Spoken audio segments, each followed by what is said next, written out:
ಸಿದ್ಧತಾ ಕಾರ್ಯವನ್ನು ಪರಿಶೀಲಿಸೋದಕ್ಕೆ ಅಭಿನವ ಶ್ರೀಗಳು ಬಂದಿದ್ದಾರೆ. ಅವ್ರನ್ನ ಈಗ ಮಾತಾಡ್ತೀನಿ. ಇವುಗಳೀಗ ಭಾಳ ಚರ್ಚೆ ಇರ್ತಕ್ಕಂಥದ್ದು, ಭಾಳ ವಿವಾದ ಕೂಡ ಆಗಿತ್ತು. ಕೊನೆಗೂ ಹೈಕೋರ್ಟ್ ಸಮ್ಮತಿ ಕೊಟ್ಟಿದೆ. ಕಾರ್ಯಕ್ರಮ ಕೂಡ ನಡೀತಾ ಇದೆ. ಯಾವ ರೀತಿಯಿಂದ ಸಿದ್ಧತೆ ಕೂಡ ಮಾಡಿಕೊಳ್ತಾ ಈಗ ಹೈಕೋರ್ಟ್ ತೀರ್ಪಿನಂತೆ ನಾವೆಲ್ಲರೂ ಕೂಡ ಆ ಕೋರ್ಟಿನ ಆದೇಶದ ಮುಖಾಂತರವಾಗಿ ನಾವು ಸಿದ್ಧತೆಗಳನ್ನು ಮಾಡಬೇಕಾಗಿದೆ. ಹೀಗಾಗಿ ಈ ಒಂದು ಬಸವಾದಿ ಶಿವಶರಣರ ಬೃಹತ್ ಹಿಂದೂ ಸಮಾವೇಶ ಯಾವ ರೀತಿ ಮಾಡಬೇಕು ಅಂದರೆ ಭಾಳ ದೊಡ್ಡ ಪ್ರಮಾಣವಾಗಿ ನಡಿಬೇಕು ಅಂತ ನಾವೆಲ್ಲ ಆಶಾಭಾವನೆ ಇಟ್ಕೊಂಡಿದ್ವಿ. ಹೀಗಾಗಿ ನಾವೆಲ್ಲ ಹೈಕೋರ್ಟಿನ ತೀರ್ಪಿಗೆ ನಾವೆಲ್ಲ ಮೊರೆ ಹೋಗಬೇಕಾಗ್ತದೆ. ಆ ಆದೇಶವನ್ನು ನಾವೆಲ್ಲ ಪಾಲನೆ ಮಾಡಬೇಕಾಗಿರುವಂಥವ್ರು. ಹೀಗಾಗಿ ಆ ಆದೇಶದಂತೆ ನಾವೆಲ್ಲರೂ ಕೂಡ ಕೇವಲ 2,000 ಚೇರ್ಗಳನ್ನು ಹಾಕೋದ್ರ ಮೂಲಕವಾಗಿ ಈ ಕಾರ್ಯಕ್ರಮ ಬಹಳ ಅರ್ಥಪೂರ್ವಕವಾಗಿ ಸಮಾಜಕ್ಕೆ ಸಂದೇಶ ಕೊಡುವಂಥ ಕಾರ್ಯಕ್ರಮವನ್ನು ನಾವು ಮಾಡಬೇಕು ಅಂತ ನಿರ್ಧಾರ ಮಾಡಿದ್ದೀವಿ.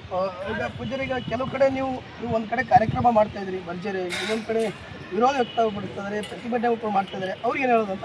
ಈಗ ಪರ ವಿರೋಧ ಇರೋದೇ ಬಹುಶಃ ನಾವು ವಿರೋಧ ಮಾಡೋದಕ್ಕಿಂತ ನಾವು ಒಳ್ಳೆಯದನ್ನು ಏನು ಇದೆ ಅದನ್ನು ಸ್ವೀಕಾರ ಮಾಡುವಂಥ ಭಾವ ಇರಬೇಕು ಅಂತ ನಾನು ಅವರಿಗೆ ಹೇಳಕ್ಕೆ ಇಷ್ಟಪಡ್ತೀನಿ. ಅಂದರೆ ಈಗ ಕಾರ್ಯಕ್ರಮ ಹೆಚ್ಚಿನ ಸುಮಾರು ಆರಂಭವಾಗುತ್ತೆ. ಎಷ್ಟು ಜನ ಮಠಾಧೀಶರು ಭಾಗವಹಿಸ್ತಾರೆ? ಸುಮಾರು 4 ಗಂಟೆ ಸಾಯಂಕಾಲ 4 ಗಂಟೆಗೆ ಈ ವೇದಿಕೆ ಸಮಾರಂಭ ಪ್ರಾರಂಭಗೊಳ್ಳುತ್ತದೆ.